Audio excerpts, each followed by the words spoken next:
নমস্কাৰ বন্ধুসকল, মই দেৱজিৎ শৰ্মাই আপোনালোক সকলোকে DS global pharmacy and trader চেনেললৈ স্বাগতম জনাইছোঁ।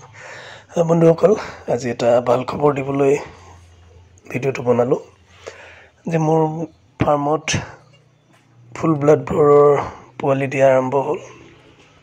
মোৰ যিখিনি বৰ্গত আছিলে এইটোৰ পৰা ফাৰ্ষ্ট টাইম মোৰ ফাৰ্মত পোৱালি দিয়া আৰম্ভ হৈছে, আৰু সেই ভাবিলোঁ আজি আপোনালোকৰ লগত ভিডিঅ'টোৰ জৰিয়তে মই কথাটো শ্বেয়াৰ কৰোঁ।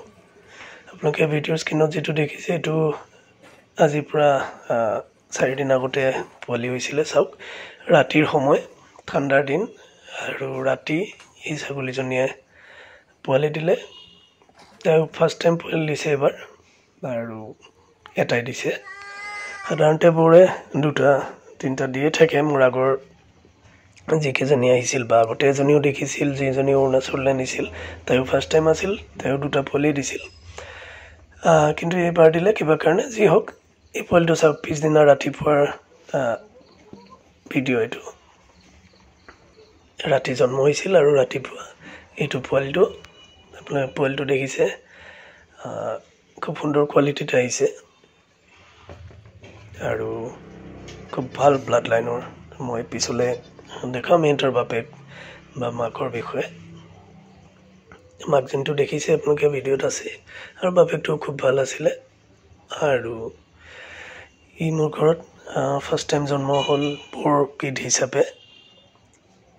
সেয়ে মই ভিডিঅ'টো বনালোঁ আৰু দুটামান কথা শ্বেয়াৰ কৰিবৰ কাৰণে, কাৰণ মই বিভিন্ন জাতৰ ছাগলী পালন কৰিছোঁ আৰু পোৱালিও জন্ম হৈছে মোৰ ঘৰত।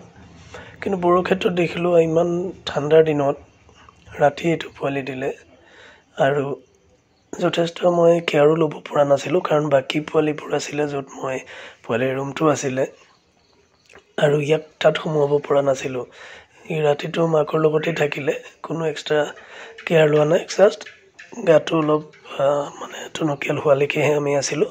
তাৰপিছত গোটেই ৰাতি মাকৰ লগত অকলেই থাকিল, আৰু চাওক ৰাতিপুৱা পোৱালিটো। আৰু এইটো এতিয়া আজি 4 দিন পিছৰ ভিডিঅ' হয়।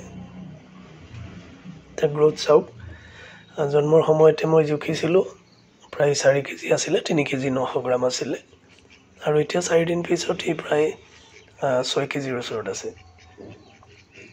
তো মই আপোনাক সেই ইয়াৰ গ্ৰ'থটো দেখাব বিচাৰিছোঁ। আৰু পোৱালিটো চব কি ফূৰ্তিত থাকে।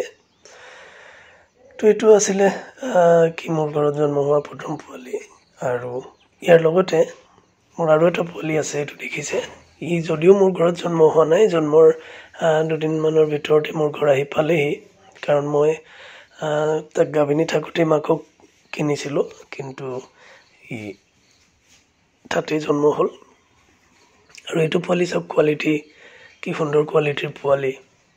এইটো যিটো ভিডিঅ' দেখিছে, এইটো তাৰ বয়স আছিল, ভিডিঅ'টো লোৱাৰ সময়ত 22 দিন মোৰ ঘৰত তাৰ বয়স। আৰু 22 দিনত চাওক, পোৱালীয়ে খুব সুন্দৰকৈ মাকৰ গাখীৰৰ বাহিৰে বেলেগ খাদ্য খোৱা আৰম্ভ কৰে, আৰু ই চাওক ঘাঁহ খোৱা আৰম্ভ কৰিছে।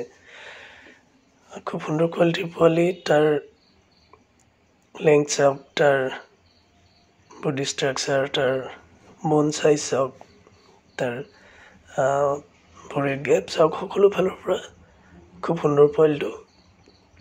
আৰু এই ধৰণে খেলা ধূলা কৰি থাকে। তো ইয়াকো মই আজি ইমান দিনে দেখুওৱা নাছিলোঁ, কিন্তু আজি ভাবিলোঁ একেলগে যিটো এইটো পোৱালি দেখাইছোঁ এইটো দেখাওঁ। আৰু ই খুব ফূৰ্তি কৰি থাকে, মানুহৰ লগত খেলা ধূলা কৰি থাকে। আৰু ইমান কম দিনৰ ভিতৰত চাওক, ই ঘাঁহ খোৱা আৰম্ভ কৰিলে। তাৰ জন্মৰ পৰা এই ভিডিঅ'টোত মানে হোৱালৈকে তাৰ বয়স মাত্ৰ 22 দিনে।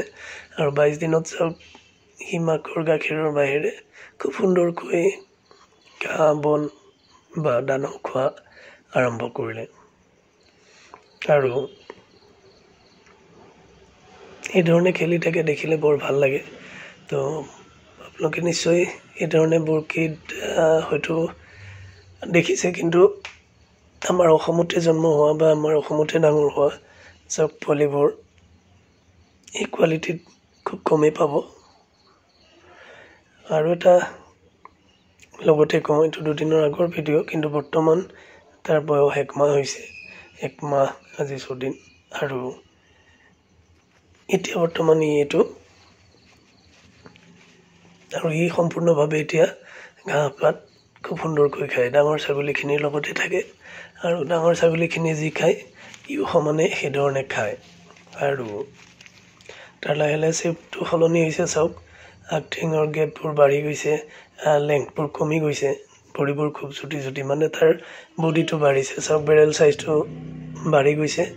আৰু বৰত যিখিনি কোৱালিটি থাকিব লাগে এটা পিয়'ৰ বৰত, ইয়াৰ গোটেইখিনি কোৱালিটি পাব। আপোনালোকে চালে গম পাব তাৰ বুকুৰ চাইজটো বাঢ়ি আহিছে, ভৰি গেপ বাঢ়ি আহিছে আৰু লগতে ভৰি মানে হাইটটো কমি আহিছে। আৰু পিয়'ৰ বৰবোৰ সাধাৰণতে হাইট কমেই থাকে। আৰু এইজনী মাক হয় তাৰ। এতিয়া চাওক, দিনত এতিয়া যিখিনি পাত খাইছিলে বা তাৰ লগত যিবোৰ পৰি আছে পাত, সেইবোৰো সি এটা এটাকৈ উঠাই খোৱা আৰম্ভ কৰিছে। তো ইয়াৰো গ্ৰ'থ আপোনালোকে দেখিছে, যদিও মই এক্সট্ৰা ফিডিং একোৱেই নিদিওঁ, তথাপিতো 1 মাহত সি খুব সুন্দৰ গ্ৰ'থ লৈছে। আৰু ভিডিঅ'ত একচুৱেলি আপোনালোকে পূৰাকৈ গম নাপায়, যেতিয়া সন্মুখৰ পৰা দেখিব আপোনালোকে গম পাব যে মানে 1 মাহত কিমান ডাঙৰ হয়। আৰু এই পোৱালিটোৱে চাওক, মই বাপেকটো দেখাব লৈছোঁ, আপোনালোকে নিশ্চয় চিনি পাইছে, ই হ'ল ইয়াৰ বাপেক। কাৰণ একেখন ফাৰ্মৰ পৰা মই একেলগে সিহঁতক আনিছিলোঁ। আৰু ইজনী মাক আৰু এইটো বাপেক তাৰ। এইটো এতিয়া বৰ্তমান শিলচৰত আছে, মই দি দিলোঁ। আৰু ইয়াৰে পোৱালি হ'ল এইটো। ইটো 2টা দিছিলে, এইও 2টা পোৱালি দিছিল, কিন্তু মোৰ ঘৰত জন্ম হোৱা নাছিলে, তাতে হৈছিলে, মই কৈছিলোঁৱে। আৰু তাতে ৰাতি জন্ম হৈছিল ইও।